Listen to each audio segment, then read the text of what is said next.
What's up with JB Bickerstaff rotations, and is the criticism of Darius Garland fair or foul? What's up, Jason?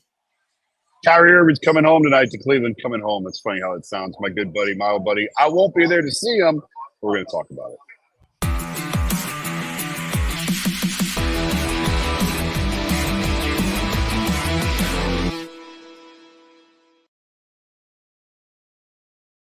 Jason, Lloyd, Mikey McNuggets coming at you for the Ultimate Cavaliers show. Jason, for the second week in a row, is on the road. This time, he's in Indianapolis for the NFL Combine, where he heard Andrew Berry speak today.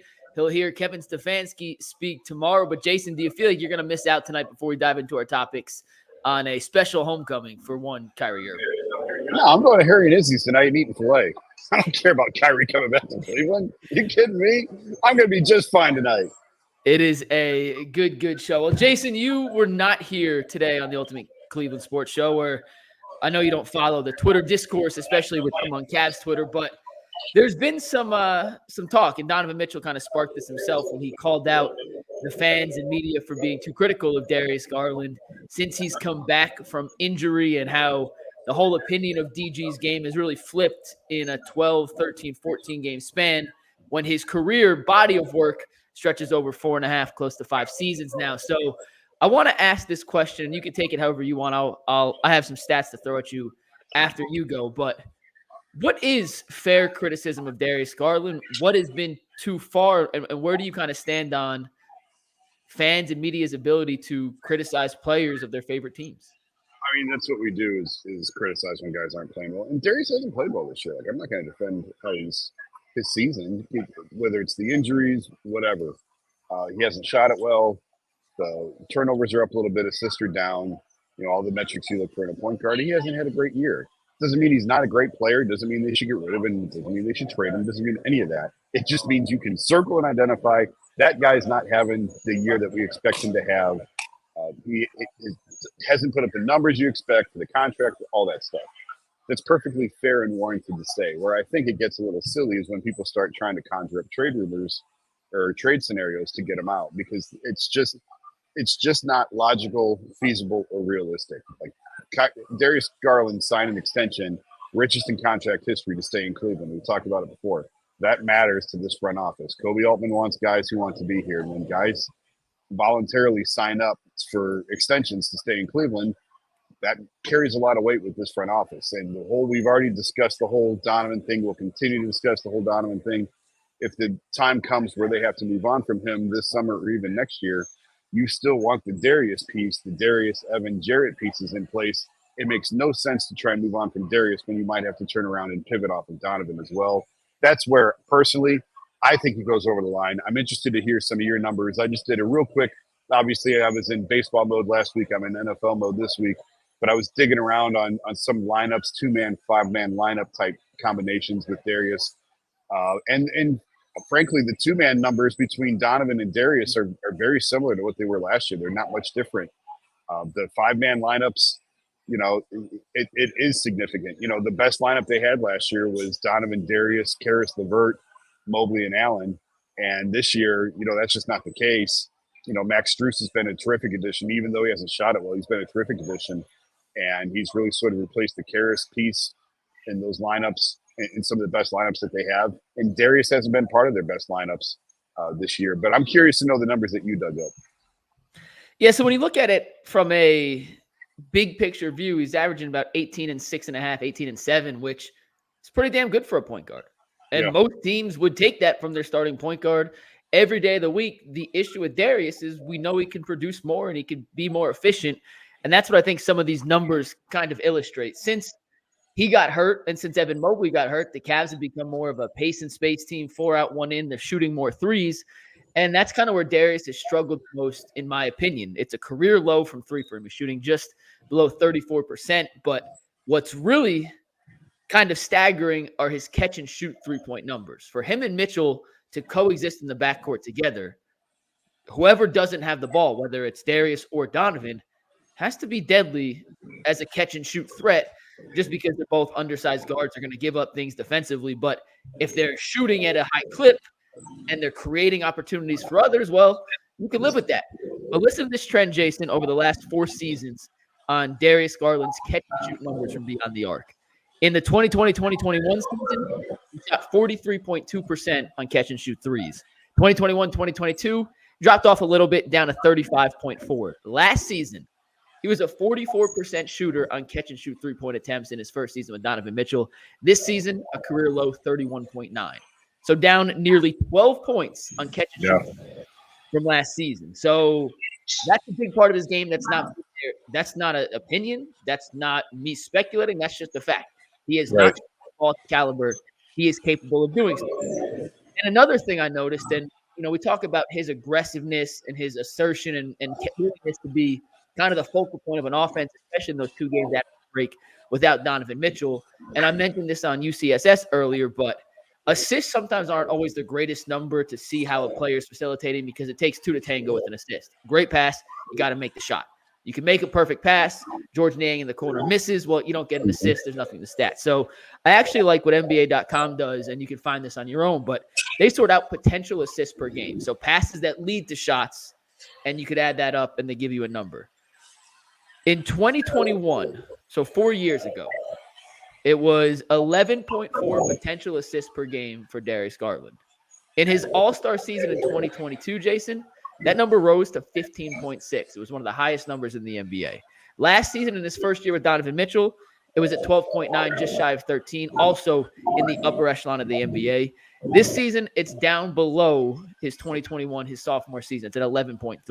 So from his All-Star peak to where he is now in potential assists per game, it's down 4 and change, almost 4.5. And I think that speaks to the lack of, not his lack of aggressiveness and assertiveness, but his unwillingness to kind of make stuff happen right now as he continues to work back from injury. I know it's probably part of the equation, Jason. He's not 100% confident in his body taking the physical toll of being a guy working into the paint, taking the contact, kicking out, but he's not shooting at the level he had and the level the Cavs need him to shoot at to be a legitimate threat in the playoffs. And when he's had his opportunities to be aggressive, whether it's the staggered minutes when Mitchell's not on the court or when Mitchell's out with illness, he hasn't stepped up to be that number 1 option. And I think that's where any criticism of him in that regard is totally fair and valid.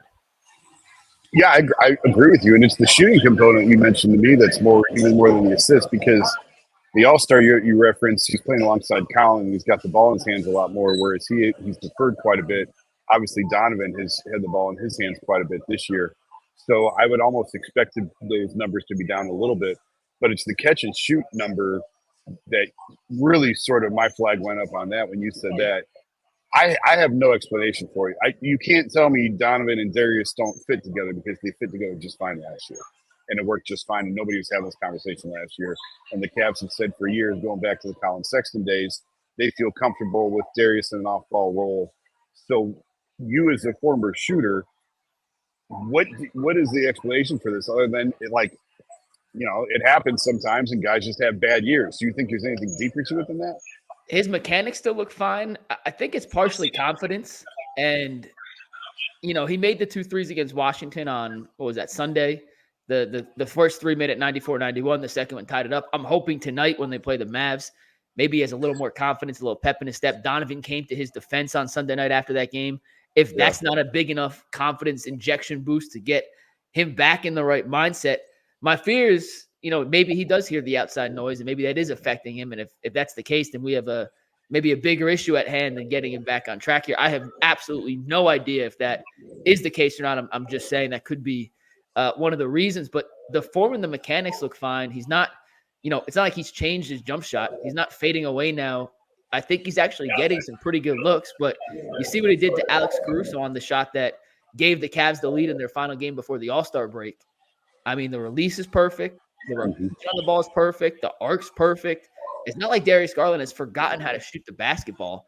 He just isn't making shots at the level the Cavs need him to make shots at right now to counteract the fact that they're playing with 2 ball-dominant guards who are undersized, and I don't want to call them straight-up defensive liabilities.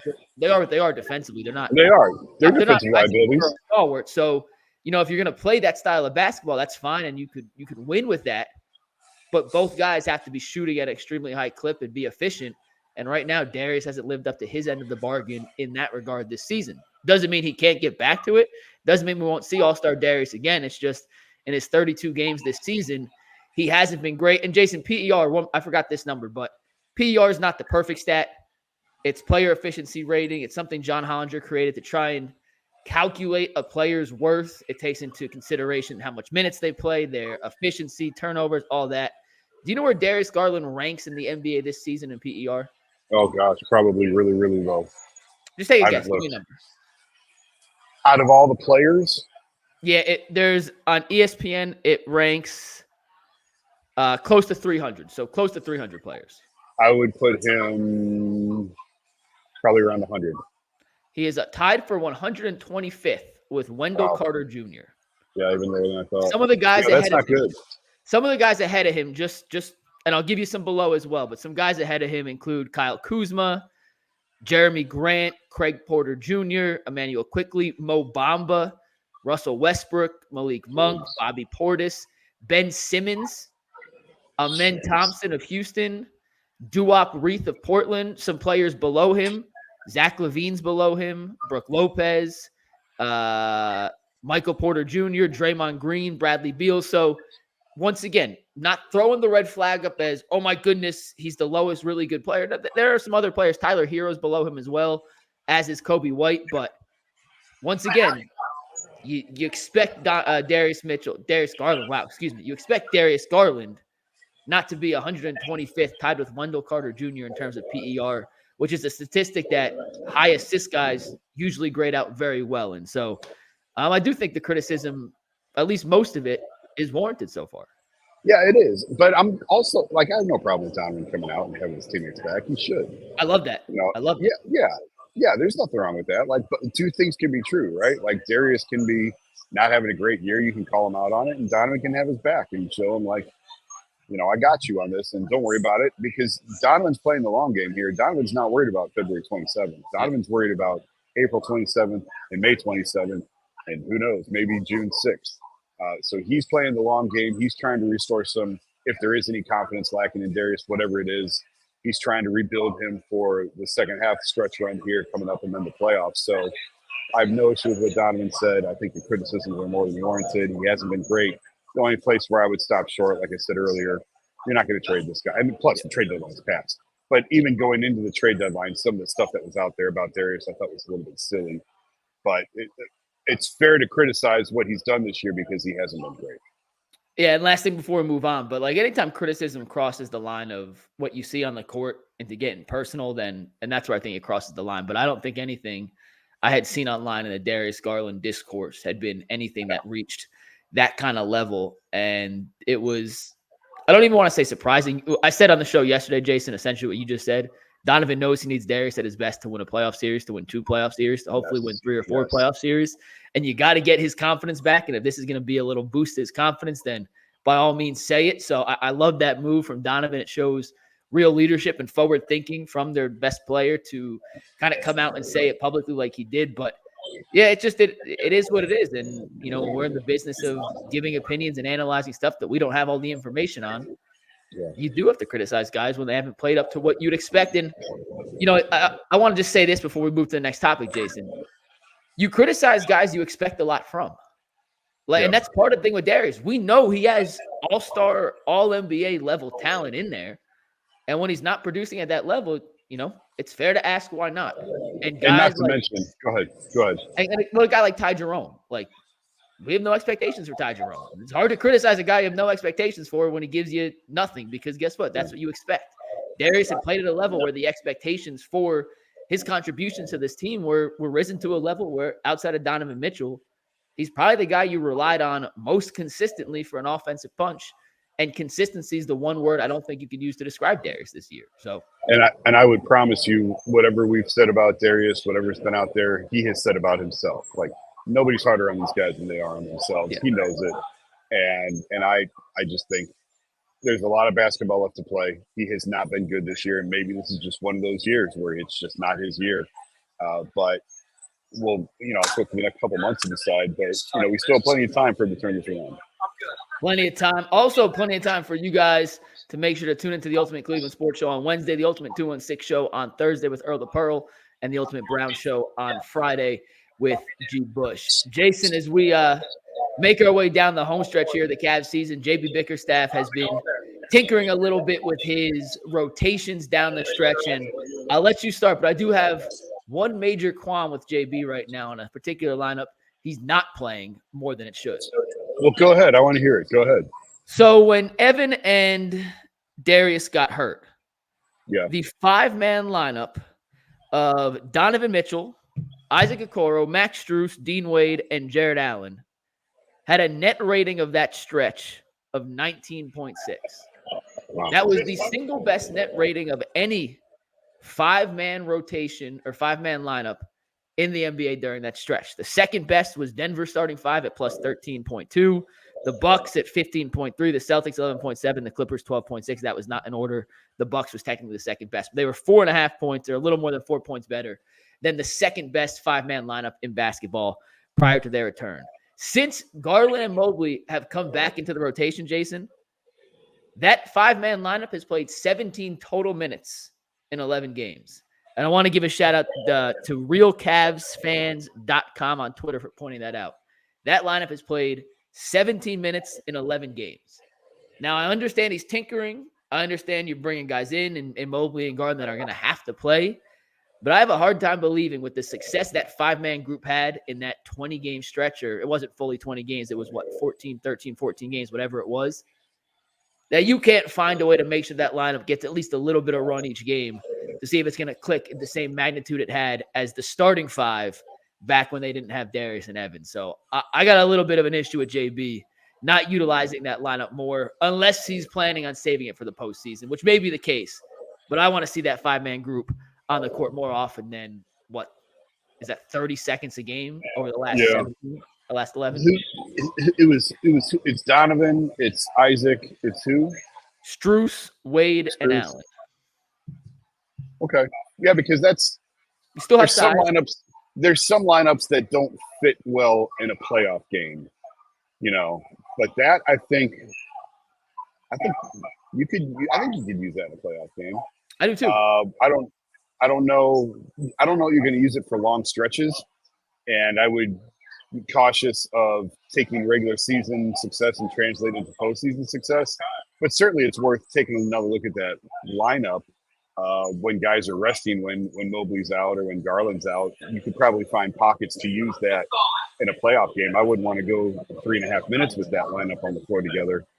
But it does have the size. JB loves size, and that does give him a little bit of size still.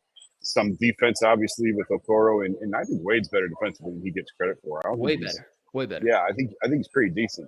And you got shooting too. I mean, you got 3 guys in Mitchell, Strus, and Wade who are, shooters. Okoro has proven he can knock down shots as well, and you get the 4-out, 1-in kind of situation offensively. I think they like to work with. Yeah, I'm not opposed to seeing more of that grouping together. I would like to see him just tinker with. It from now on, it should be setting up for postseason success. Yeah. And what rotations could we need to use for a 2.5 minute stretch if somebody falls into foul trouble? And that might be the perfect example. That might be the lineup for it. Yeah. Yeah. If Evan falls into foul trouble, if Evan picks up his 3rd foul, Darius is resting, that might be the lineup to go to. And I don't know that necessarily. I mean, the film's already out there on that. Teams already know it. So I don't know if you're necessarily trying to hide that for the playoffs because they've had plenty of looks at it already, unless you're just counting on them not going that far back in the film bank of early on in the year. But I guess to the larger question of what do you want to see out of his rotations, kind of what you're talking about. I want to see him tinker with different sets, different looks, even if it may look wonky and like, why are you doing that? But go with an all shooting lineup. And run an ATO play with all shooters out there, and just to see what the look is like. Just to see, we talked about before the importance of the trigger man. Who are you going to put on the trigger, and what are you going to run with Sam out there, with Dean Wade out there, with Donovan out there, and can you get a good clean look at a 3 coming off an ATO? And it may be something that we don't even notice in the moment, or it may even look awkward. Like, why would you do that? Well, it's because you're setting it up to see how it would look in a postseason series. Could you run that same type of action? So I guess I'm more curious to see the little nuances like that than necessarily who's subbing in for whom at what point. I don't know if that makes sense. I hope that makes Yeah, sense. it But does. with your lineup, I'd love to see a little bit more run on that and see if they can have the success with it now that they did earlier on in the year. I've also changed my tune in the last maybe week and a half, Jason, of I think Sam Merrill needs to play, and I think he needs to be a legitimate, maybe not a 20-minute a guy game, but I think playing yo-yo with his minutes as a shooter and him needing the rhythm to kind of Yeah, fully get the most out of him. I I was on the I don't think he can necessarily play in the postseason. I'm not sure. I think he's kind of the odd man out in the rotation, but if Niang's not making shots at the clip that I think you need him to be a penciled in part of the rotation, if Garland struggles to continue at 31.9% on catch and shoot threes, I think they have to force feed minutes to Sam Merrill just to create that gravitational pull outside to open things up for Evan Mobley and Jarrett Allen on the inside. And I can't believe I'm saying that after 2 weeks ago coming on here and being like, I love Sam Merrill. He's, my Cavs crush, but I don't think he fits. Now I actually think they have to make a conscious effort to make sure he is in the rotation and figure out if he can play in a playoff series. And I know well, you won't fully know till the playoffs roll around, yeah. but what he brings to the court, Jason, if Niang's not making shots and LeVert's playing this up and down roller coaster style of basketball, I kind of want him to force feed a few more minutes to Sam Merrill just to see what he can do in an extended role. Well, playoffs are very much matchup based. Yeah. We've seen. I go back and Channing Frye absolutely cooked Toronto in a playoff series, and then couldn't even get on the floor against the Warriors. Yeah. So it's very much who are you playing and how do they fit. So I could see moments, and really, you're going to defer to the veteran. Probably you're going to defer to Niang, but if Niang's not shooting it well, if we get to the playoffs and he's not shooting it well, or we get into a series and he's not shooting it well, then yeah, I could see him falling out of the rotation. I think Dean Wade's spot is pretty secure in that rotation. I know LeVert is incredibly streaky, but I think he's secure. So right there, 7. Who am I missing? Okoro. If Okoro again, Okoro's got to make shots. If he can make shots anywhere near the clip that he's making them right now in the playoffs, I'll tell you, man, that first corner 3 is going to be big in that first playoff series. If he can knock down that first one, it could be a real game changer for him with his confidence and everything else. But if he's making shots, he's absolutely in the rotation. So there's 8. It's going to be hard. I know.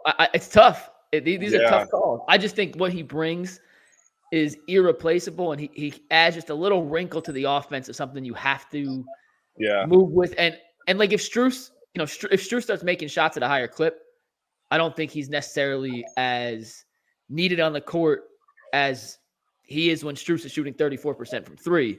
Yeah. But Merrill's a weapon, and I agree. I have a hard time sitting with the weapon on my bench, knowing come playoff time, guys may not shoot the same clip they are.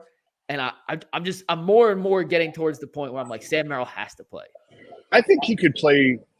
I think he'll play a role in the playoffs. I don't know that it's going to be 18 minutes every night. I think it'll be very much matchup based. It'll be dependent on riding hot hand, and maybe they need a bucket and they go to him and he hits the first one and he sticks with it. And I think there's going to be pockets and opportunities for him to help them in the playoffs. I don't know yet that I'm ready to declare he's one of their top 8 in the rotation. I just think JB's going to defer to LeVert and Okoro first. Now, listen, if Okoro comes out and he misses 3 or 4 straight corner threes and teams aren't guarding him, I don't care how good he is defensively. You can't play him.